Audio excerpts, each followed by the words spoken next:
अध्याय ऐकणाऱ्यांसाठी महत्त्वाची सूचना आहे. कृपया अध्याय ऐकताना तो अपूर्ण असताना मध्येच बंद करून अध्यायाचा अपमान करू नये. अध्याय संपूर्ण ऐकावा. अध्याय 30. ब्राह्मणीचा शोक, साधूंचा उपदेश. हा अध्याय पठन केल्यास आपणास पतीविषयी वाटणारी चिंता दूर होईल व पती सहवास लाभेल. अध्याय 30. ब्राह्मणीचा शोक, साधूंचा उपदेश.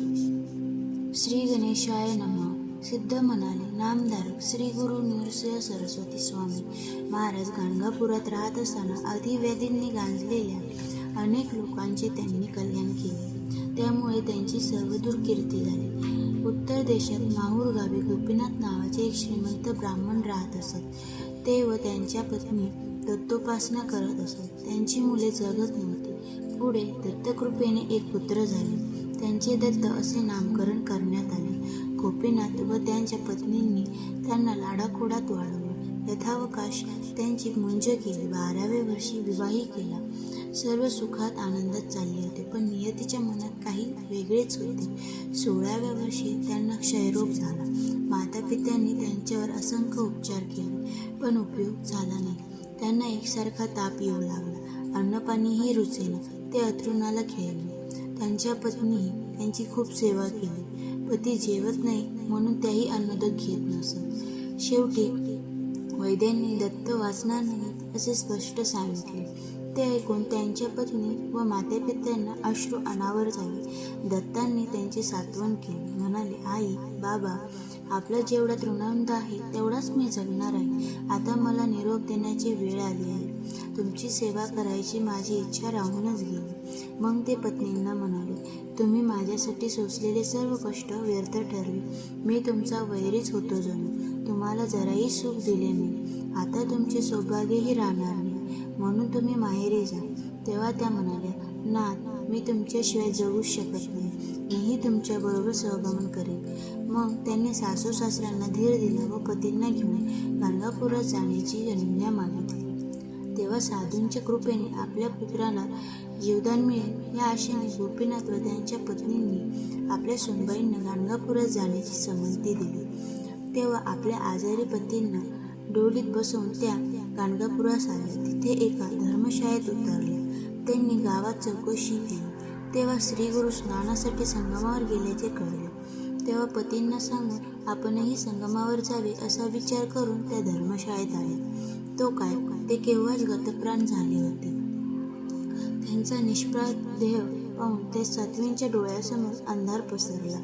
त्या गडाबडा लोळून, हंबरडा फोडून आक्रोश करू लागल्या. पुरात तीक्ष्ण सुरी भोसकून जीव द्यायला उद्युक्त झाले. पण लोकांनी त्यांना आवरले. बाया बापड्या त्यांचे सांत्वन करू लागल्या. त्या असहाय्य होऊन रडत होत्या आणि स्वामी, गुरुदेव, मी मोठ्या आशेने इथे आले होते, पण तुम्ही मला निराश केले. सौभाग्यासाठी मी मंगळागौर पूजली, पण तीही माझ्यावर रुसली. कुठे गेले माझे पुण्य? नियतीने माझे मंगळसूत्र लुटले. आता मी काय करू? या दुःखद वृत्ताने माझे सासू सासरे प्राणत्याग करतील. अशा प्रकारे मी 3 हत्यांना कारणीभूत ठरेन. लोक माझी निंदा करतील. आता हे जगणेच नको असे म्हणून दुःख व्यक्त करत होत्या. तेवढ्यात तिथे एक जटाभस्म त्रिशूळधारी साधू आले. ते म्हणाले, कन्या, नियतीच्या इच्छेने सर्व काही घडत असते. तुम्ही कितीही शोक केले तरी तुमचे पती जिवंत होणार नाही. प्रत्येक जीव आपापल्या प्रारब्ध कर्मानुसार जन्मतो, सुख दुःख भोगतो आणि मरतो. पूर्वकर्म भोगल्याशिवाय कोणाचीही सुटका होत नाही. सर्व सृष्टी मायेने व्याप्त असल्यामुळे जन्मल्याबरोबर नातीगोती जोडली जातात आणि मृत्यूने त्यांच्यावर पडदा पडतो. जाणाऱ्यांबद्दल जेवढी भावनिकता जोडलेली असते त्या प्रमाणात मागचा दुःख करतो. संसार स्वप्नवत आहे, चंचल आहे, सतत भ्रमित करणार आहे. काळ देवादिकांनाही सोडत नाही. तिथे मनुष्याची काय कथा? तुम्ही अनेक जन्म झाले आहेत. केव्हाही तुम्ही कोणाच्या तरी पत्नी होता. त्या जन्मातल्या पतीची आठवण काढून तुम्ही आज रडता का? नाही ना. मग आताही रडू नका. हा देह काय आहे? पंचमहाभूतांचा गठ्ठा, मलमूत्राचे आधार. यातून प्राण गेला की दुर्गंधीने भरलेले जड द्रव्य. याचा काय मोह धरता? तुम्ही कोण आहात? कुठून आलात? तुमचे स्वरूप कसे आहे या गोष्टीचा विचार करा. इथे आपणच आपले हित साधायचे आहे, त्याशिवाय या भवसागरातून सुटका होत नाही. ते ऐकून ब्राह्मणीचा शोक काहीसा कमी झाला.